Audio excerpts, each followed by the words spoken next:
Bienvenidos, mi nombre es Andrea Quintana y desde la redacción fiscal de Thomson Reuters gestionamos la realización de este tutorial en donde el contador Juan Manuel Escarzo nos comenta cuáles son los tips a tener en consideración con respecto a los próximos vencimientos anuales 2020 vinculados a la segunda categoría del impuesto a las ganancias.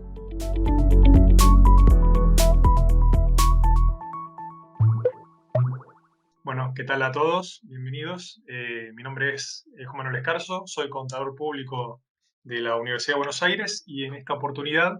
vengo a presentarles el esquema de liquidación de las rentas de la segunda categoría para el periodo fiscal 2020. Para hacer un breve repaso del esquema por el cual se tributan las rentas para personas humanas y sucesiones indivisas, tenemos que mencionar la teoría de la fuente, que es la teoría por la cual las personas humanas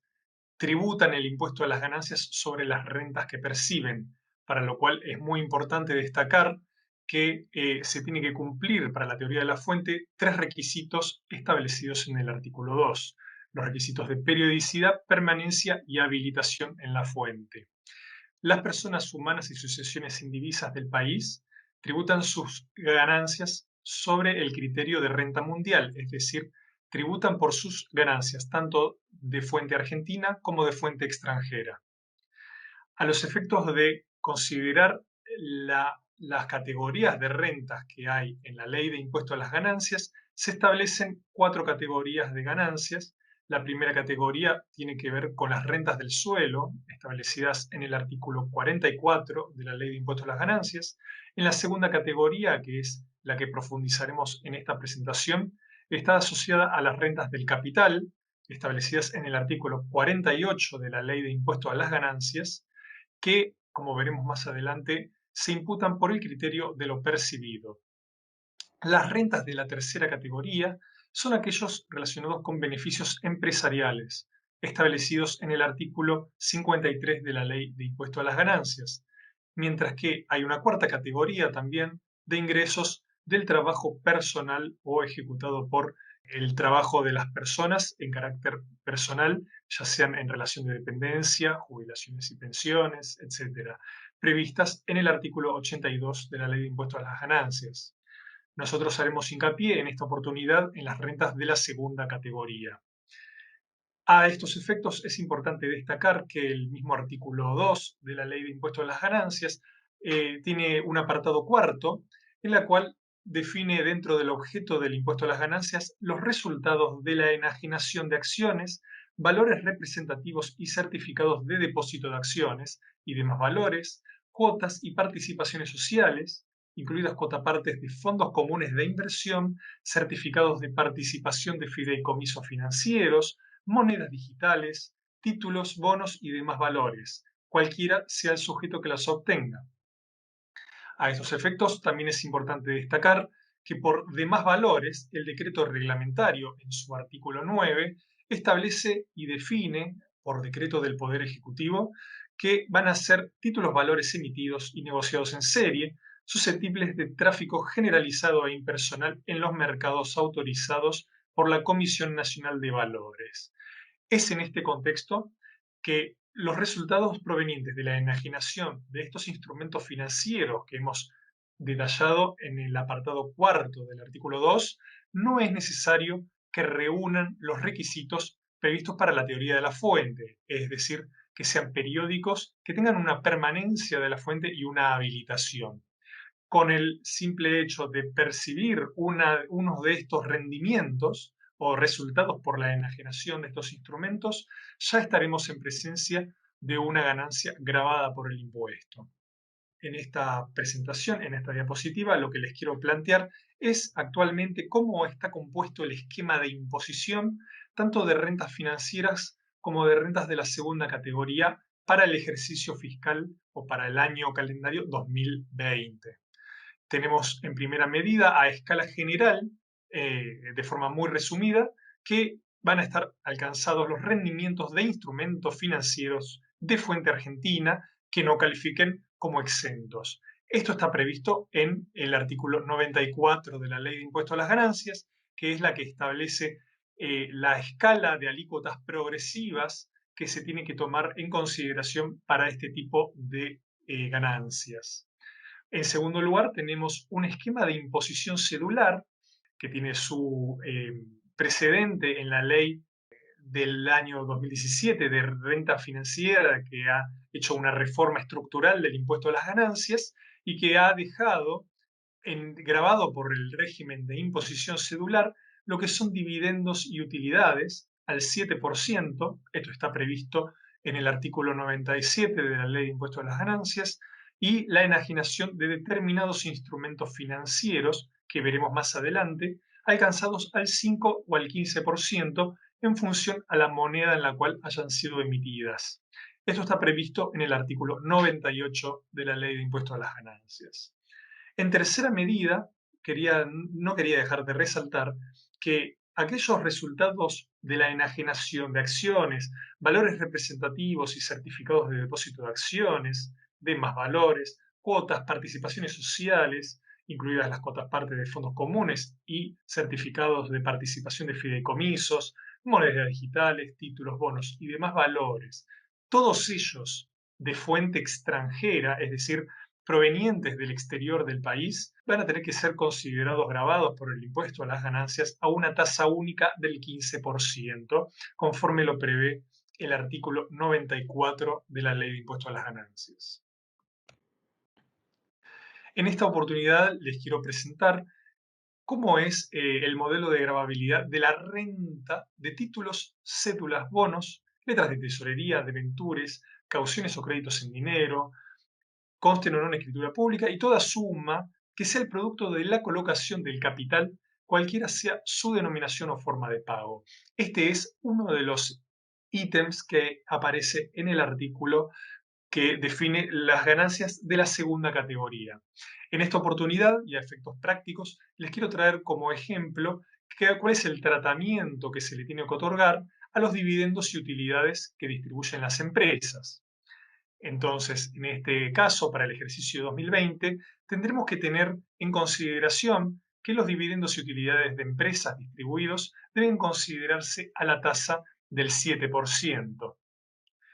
En el caso de que estas utilidades sean distribuidas por fondos comunes de inversión de los denominados abiertos,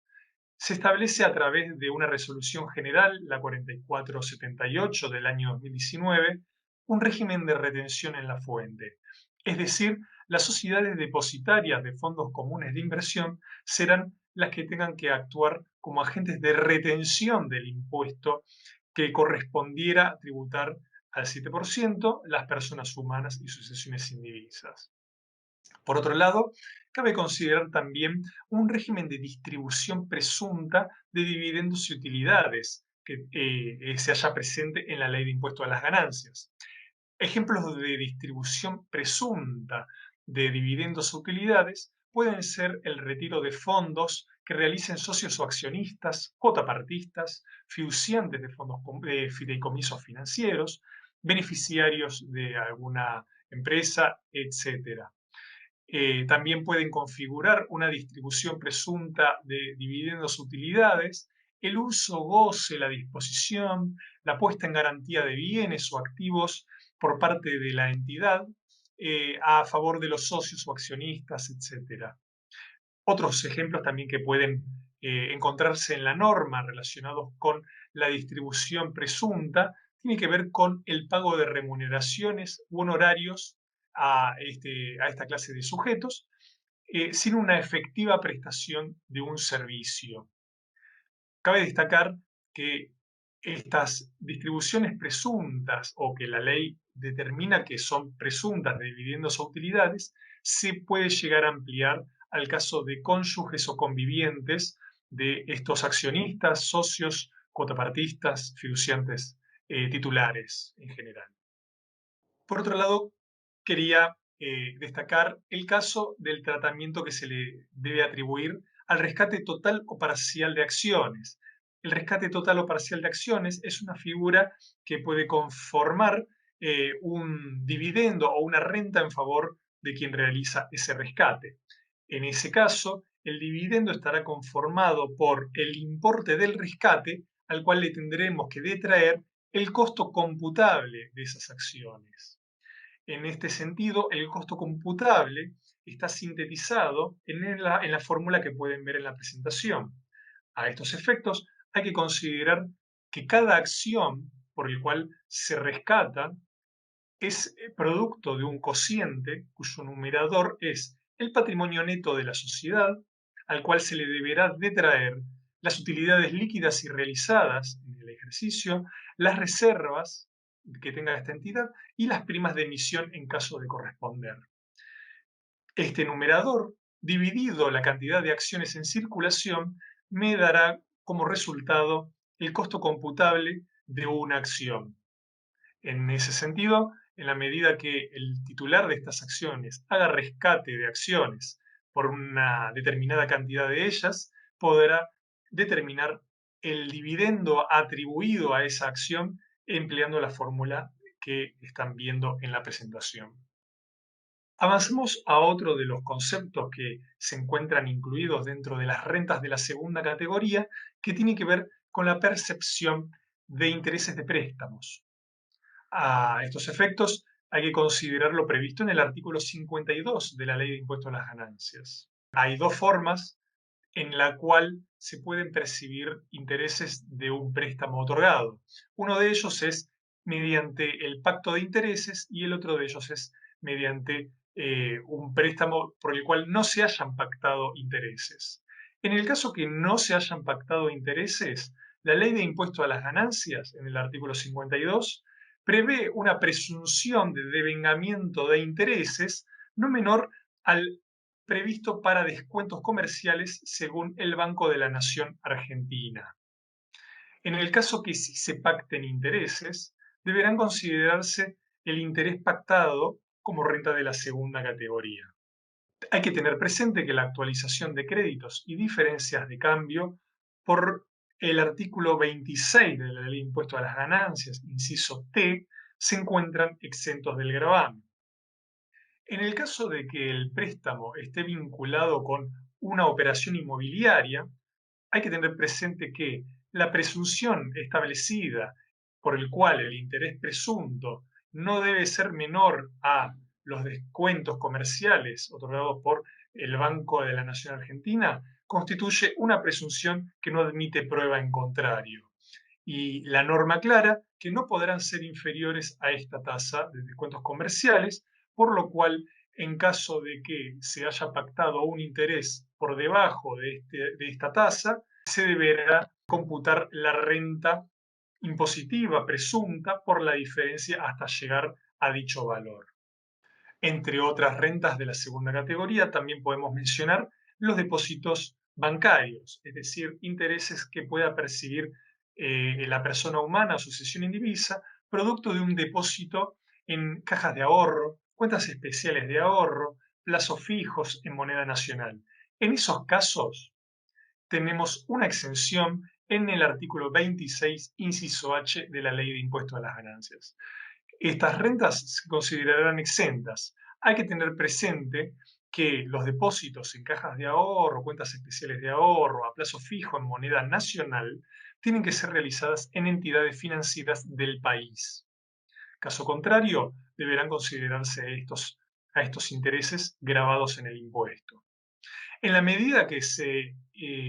realice un plazo fijo en moneda extranjera, los intereses percibidos por estos plazos fijos se considerarán grabados a escala general progresiva. Cabe considerar también que la norma establece una limitación a la exención de estos intereses cuando coexisten con otros intereses pasivos, por ejemplo, intereses de un préstamo deducible por el impuesto a las ganancias. En estos casos, la exención se limitará al saldo positivo que surja de compensar ambos tipos de intereses, los activos y los pasivos.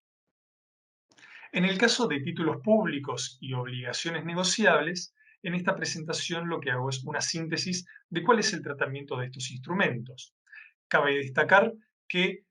los títulos públicos y obligaciones negociables que sean emitidos por oferta pública se encontrarán exentos la enajenación de los títulos públicos y obligaciones negociables por lo dispuesto por el artículo 36 y por el artículo 36 bis de la Ley 23.576 de obligaciones negociables. Si bien la ley es una ley que hace referencia en su mayoría al tratamiento de las obligaciones negociables, la misma ley hace extensivo dicho tratamiento a los títulos públicos. En caso de que los títulos públicos y obligaciones negociables no sean emitidos por oferta pública, sino que no cuenten con ella, la enajenación se encontrará gravada por imposición cedular a las tasas del 5% o 15% en función a la moneda en la cual se hallen emitidos. Si estos instrumentos fueron emitidos en moneda nacional, se encontrará gravada la enajenación al 5%, mientras que si han sido emitidos a moneda nacional con alguna cláusula de ajuste o en moneda extranjera, se encontrarán alcanzados el 15%. A estos efectos, para determinar la ganancia bruta, deberá considerarse el precio de la transferencia, a la cual le deberemos deducir el costo de adquisición de dichos instrumentos. Es importante destacar que las actualizaciones y diferencias de cambio no se encuentran alcanzadas por el gravamen. A estos efectos también al precio de transferencia al cual le hemos deducido el costo de adquisición, también se le podrá deducir una deducción especial contemplado para todas las rentas que se encuentren gravadas por el esquema de imposición cedular para el año 2020 de 123.861,17 pesos argentinos. Esta deducción especial está vinculada, por disposición de la norma, a la ganancia no imponible prevista para el año fiscal que corresponda.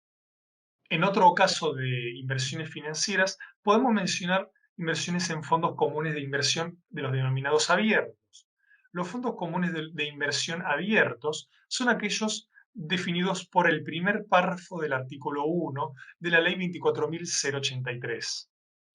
En estos casos, se establece en la norma que cuando los fondos comunes de inversión tengan un subyacente principal, esto quiere decir una misma clase de activos que superen en un 75% todas las inversiones del fondo, deberán analizar el tratamiento de ese activo subyacente. Podemos mencionar a modo de ejemplo algún fondo común de inversión que tenga más en su cartera, en la composición de su cartera, más de un 75% del total de las inversiones de ese fondo en acciones con cotización. Entonces, en ese sentido, deberá seguirse el tratamiento previsto para estas acciones con cotización. Hay que tener presente que si el activo subyacente cumple los requisitos para considerárselos exentos en la Ley de Impuesto a las Ganancias, la enajenación de cuotapartes de fondo común de inversión abierto se encontrará exento, conforme lo hemos descrito anteriormente. Si el activo subyacente no cumple con los requisitos para garantizar la exención en la Ley de Impuesto a las Ganancias, entonces la enajenación de las cuotapartes de fondos comunes de inversión estarán gravados al 5% o al 15%, dependiendo de la moneda de emisión de las cuotapartes. Hay que considerar que este subyacente debe tener cierta estabilidad. Me refiero por estabilidad a que no puede disminuirse la composición del fondo por debajo del 75% por un plazo continuo o discontinuo de 30 días en el año calendario. En la medida que ello ocurra, el tratamiento que se le pueda llegar a atribuir al subyacente principal no va a ser posible aplicar. A estos efectos también es dable destacar que uno, a los efectos de poder realizar la liquidación de fondos comunes de inversión en el ejercicio 2020 para una persona humana o sucesión indivisa, puede consultar la composición de los fondos comunes de inversión, las cotizaciones de las cuotapartes a una fecha determinada, en la página, en el sitio web de la Cámara Argentina de Fondos Comunes de Inversión, que tiene una sección especial para consultar toda esta clase de información. Con relación a las acciones emitidas por empresas o por entes privados, tenemos que analizar si la misma cuenta con cotización en mercados o bolsas autorizadas por la CNV, la Comisión Nacional de Valores. En la medida que ello ocurra, es decir, que cumpla con los requisitos establecidos por el inciso U del artículo 26 de la Ley de Impuesto a las Ganancias, estaremos en condiciones de acciones que están exentas, cuya enajenación estará exenta del impuesto a las ganancias. De lo contrario, si estas acciones no contaran con una colocación por oferta pública en mercados autorizados por la CNB, no hubieran sido efectuadas en mercados autorizados por la Comisión Nacional de Valores bajo segmentos que aseguren la prioridad precio-tiempo, o no sean efectuados a través de una oferta pública de adquisición o canje autorizados por la Comisión Nacional de Valores, en ese caso estaremos en presencia de acciones cuya enajenación estará grabada al 15% por imposición cedular sin importar la moneda. Es decir, a estos efectos deberemos considerar el precio de transferencia y a dicho precio de traerle el costo de adquisición actualizado. Cuando me refiero a la actualización del costo de adquisición de estas acciones, me refiero a aplicar el índice de precios al consumidor cuando estas acciones hayan sido adquiridas con posterioridad al 1 de enero de 2018. Se puede actualizar el costo de estas acciones adquiridas con posterioridad al 1 de enero de 2018 hasta la fecha de la transferencia. Hay que considerar, se aclara, que los dividendos provenientes de acciones de empresas se encuentran alcanzados al 7% bajo el régimen de imposición cedular. Con relación a los fideicomisos financieros, cuyos instrumentos de inversión suelen ser los certificados de participación, aunque también hay otros instrumentos relacionados con ellos, cabe destacar que se ha restablecido una exención relacionada con estos cuando son emitidos con oferta pública. En el caso de que los certificados de participación de fideicomisos financieros hayan sido emitidos con oferta pública, resultará exenta la enajenación de los mismos conforme lo establece el artículo 83 de la Ley 24.441. Cuando estos certificados de participación de fideicomisos financieros hayan sido emitidos sin la mencionada oferta pública, quedarán grabados por su enajenación al 5 o al 15%, siendo el régimen de imposición cedular, dependiendo de la moneda de emisión. Recordamos que si son emitidos en pesos sin cláusula de ajuste, quedarán alcanzados al 5%, mientras que si son emitidos en moneda nacional con cláusula de ajuste o en moneda extranjera, quedarán alcanzados al 15%. El rendimiento que pudiera llegar a originarse de estos fideicomisos financieros quedará alcanzado al régimen de imposición cedular a la tasa del 7%. Otro de las rentas de la segunda categoría es la percepción de regalías. A estos efectos se puede llegar a considerar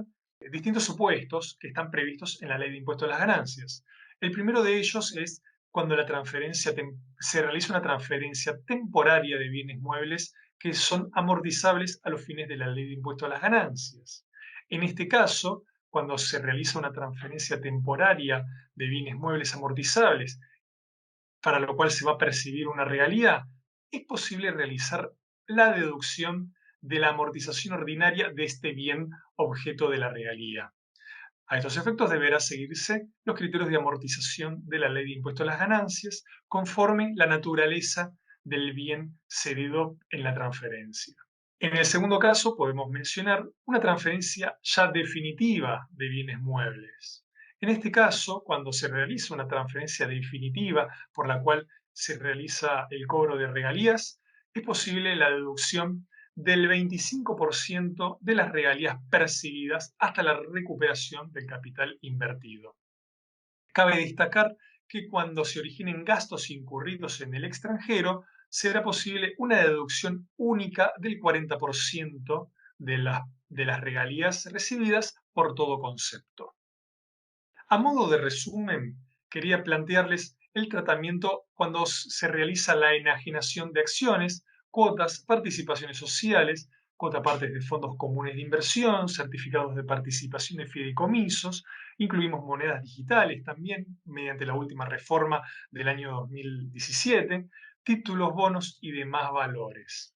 En este caso, podremos hacer la distinción, por un lado, títulos públicos, obligaciones negociables, títulos de deuda, cuotapartes de fondos comunes de inversión abiertos, así como cualquier otra clase de título o bono y demás valores. Cuando sean emitidos, recordemos, en moneda nacional sin cláusula de ajuste, quedarán alcanzados al 5%. Cuando sean emitidos en moneda nacional con cláusula de ajuste o en moneda extranjera, tendremos que gravar esta enajenación al 15% y será posible la deducción especial, recordemos, equivalente a la ganancia no imponible del ejercicio en cuestión, que en este caso, analizando el año 2020, es de 123.861 pesos con 17. En la medida que dicha enajenación no supere la mencionada cifra, es decir, cuando la enajenación de la suma de todos estos instrumentos no supere la mencionada cifra, no tendrá que ser gravado por el impuesto a las ganancias dicha enajenación. No obstante ello, la diferencia que quede hasta alcanzar la mencionada cifra no será considerada un quebranto o un gasto deducible de otro tipo de rentas. La diferencia que resulte entre la enajenación de estos instrumentos y la cifra de 123.861 pesos no será posible prorrogar a otros ejercicios.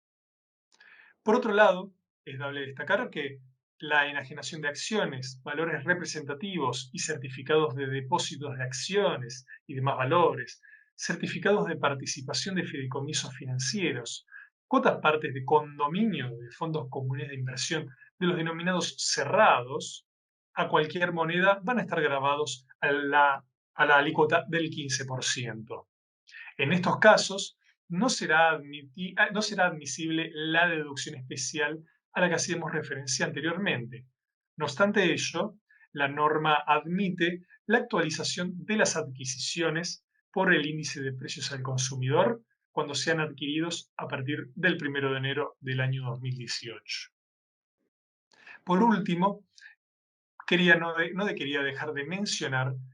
qué ocurre cuando se originan quebrantos a raíz de este tipo de instrumentos financieros. El artículo 25 de la Ley de Impuestos de las Ganancias dispone que las sociedades, empresas unipersonales, fideicomisos, fondos comunes de inversión, etcétera, que perciban por la enajenación de acciones, valores representativos, certificados de depósito de acciones, demás valores, cuotas, participaciones sociales, en las cuales estarán incluidas la cuotapartes de fondos comunes de inversión, certificados de participación de fideicomisos financieros, monedas digitales, títulos, bonos y otros valores. Cuando se obtenga un quebranto producto de esta enajenación, es decir, se origina una pérdida producto de la enajenación, habiendo considerado el costo de estos instrumentos, estos quebrantos van a tener naturaleza específica. Esto quiere decir que solamente podrán compensarse contra ganancias de su misma fuente y clase. No podrá tomarse los quebrantos producidos por este tipo de rentas contra otras ganancias que tengan que ver con otras categorías de la Ley de Impuestos a las Ganancias o contra otras rentas que no sean las específicamente establecidas aquí. Bueno, esto ha sido todo por hoy. Espero que les haya sido de utilidad y a disposición por cualquier inquietud.